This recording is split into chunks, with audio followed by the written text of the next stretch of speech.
I was born into a multi-generational satanic cult family. My whole family were part of the cult. That includes parents, grandparents on both sides, uncles, aunts, and anybody else that was in the family. So my mother was a breeder and she had me for that purpose.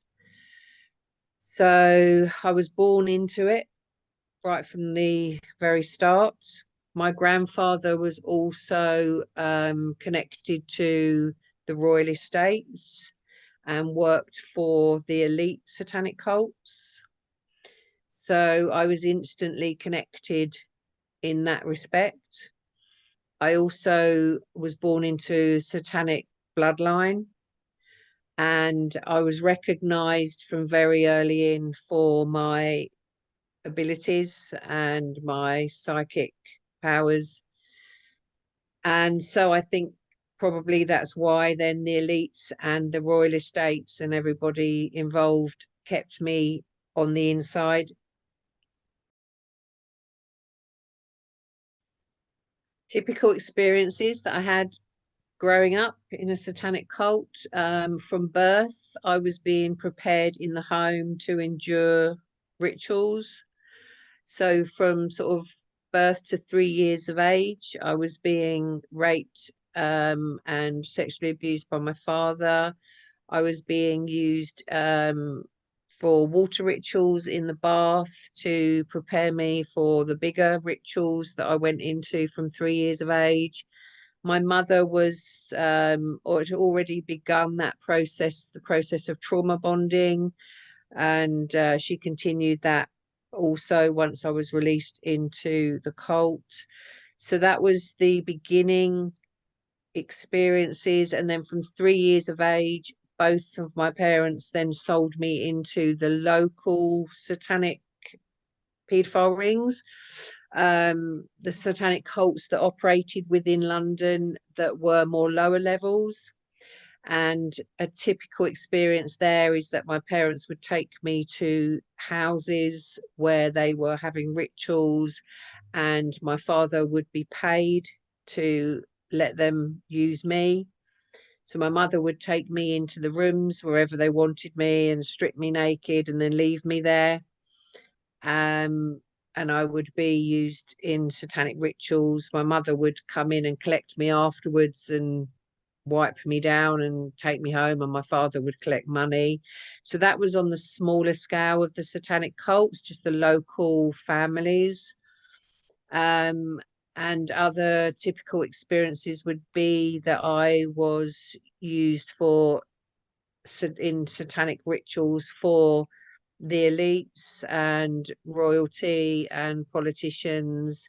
So within those situations, I would experience torture, rape. I would witness murders of babies and children. I would witness babies and children being cut open for their blood and for their meat. And I was made to eat the organs of what came out of them. Um, that was a very typical ritual scenario. Um, Water rituals, torture in dungeons, mind control torture at the Tavistock. Um, all of that was very typical in my life as in a satanic cult. These things happened in London, very much in our Westminster, Parliament, Buckingham Palace. And then outside of London, it would be like the royal estates, Windsor Castle, the Tavistock in London, which was for mind control programming, and a military base I used to be taken to before I was being taken out on the jobs that I used to have to do. I was trained in the Tavistock there as a super soldier, assassin. Um, I was trafficked throughout Europe to different castles, and again country estates. So yeah, they did try to traffic me to the US, but the Queen wouldn't allow it, because I was of their bloodline, so had to stay. I think just in general rituals in satanic cults, the perpetrators get the children to comply purely through fear and terror and blackmail, as in it's either their life or another child's life. So it's like trading all the time. If you don't do that, that will happen to you.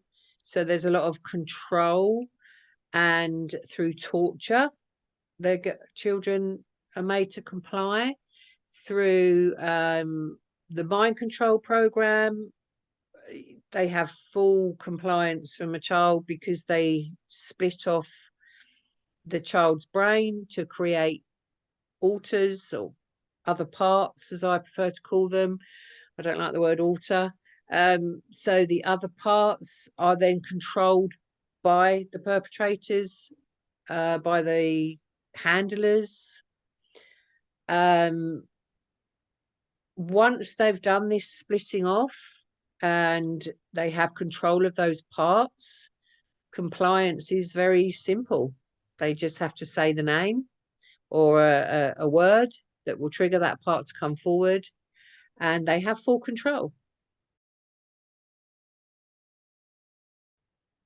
Yeah, and of course that's a very difficult question because there were thousands of scenarios to choose from. I thought about this, and for me, it was the day I was on a farm that my grandfather ran for the elites. It's a farm that is owned by the Crown, so it's royal estate. I was taken there often. It was a very regular place that I was taken to. I had a sister that was kept on that farm continuously. So she was raised feral on the farm, but used as a filler inner, if you like, on in rituals, and she was just treated worse than an animal. But every time I was held captive on the farm, we always found each other and would find time, a way to have some time together. If I was held captive in chains, because there was a barn that I would be put into and chained up to, like, the leading up to rituals, where I would be left there for days in preparation. And my sister Catherine, she used to come and find me and bring me bits of water or bits of food, and she would literally risk her own life in doing that. And then if there were times when they had all gone away and left us in underground cells or whatever, we would just be together in every single moment. And Catherine was my reason for living another day. And every time I went to the farm, I used to fill my mind with just happiness that I would see her, and we just used to cling together all the time, every moment. And this one day, my grandfather came along, and Catherine was ill. I could tell that she was a lot weaker this day. And he ripped her out of my arms. I think I was about 6 or 7 years of age, and Catherine would have been about 9. And I screamed and actually made noise. And it was the first time I'd ever made noise or dared to show anything. And my grandfather looked at me as if to say, no, don't do that, because the consequences are going to be terrible. And I didn't care, and I just screamed and screamed, no, no, no, no, not Catherine, not Catherine. And he said, she's no use to me anymore because she's ill. and he just pulled her off by one arm and dragged her along the ground. And we made eye contact. Catherine looked back at me, and I looked in her eyes, and she looked in mine, and she was just telling me that it's okay, and she wants to go. She wants it to be over, and she was sorry for me leaving me behind. And I spoke to her in a way of saying, it's okay, you know, I understand and I love you, because we spoke through our eyes, because we were never allowed to make any sound. So we could have this conversation while Catherine was being dragged away. And then my grandfather took her into the forest, which was just on the edge of the farm. So I lost vision of her when he took her into the trees, but then I could hear her, I could hear him hitting her over the head with the shovel that he had, and he killed her within earshot. I could hear him killing her, and then I was still screaming, but I couldn't hear the sound. It felt like my world had just fallen away and like gone, and I was just in this abyss. And he came back over, my grandfather, and started kicking me on the ground, and just kept saying, you know, shut up. So I must have like been still screaming, and yeah, he just kicked me and kicked me and kicked me till I went silent. And I don't really remember anything else after that. Maybe I passed out, but that has been the hardest thing for me to go through. And still now, it breaks my heart every day. So as much as there was so many horrific experiences, that one hurts me the most.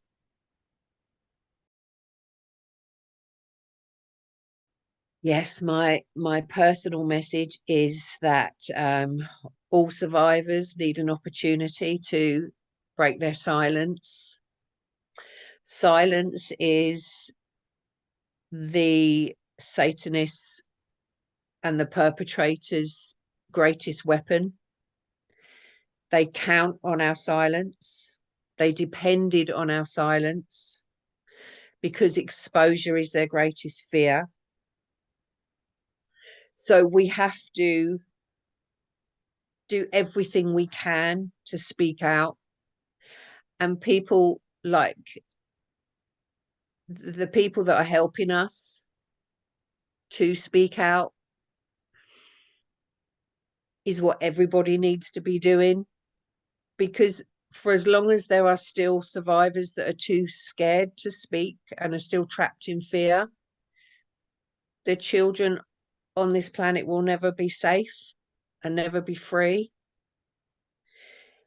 I always imagine if every single survivor and victim of any of this abuse, ritual abuse, satanic ritual abuse, you know, the rape, the torture, the mind control, everything that we've all endured, if every single victim and survivor spoke out and broke their silence, they would have nowhere left to go.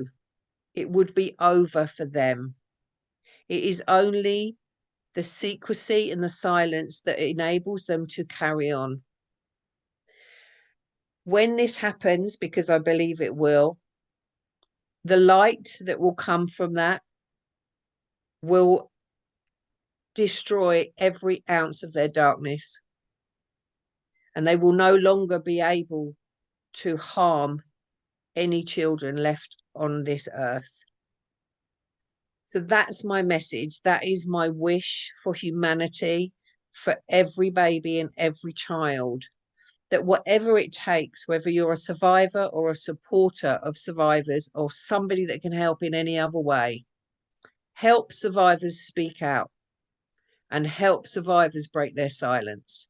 and find the courage to heal in any way, shape, or form that you can, because it is truly worth it. And for every voice that is heard, another child is saved. And we owe it to all our children, not just our own. We are all responsible for every child on this planet. So we must unite and allow our light to become stronger and stronger, so their darkness can no longer exist.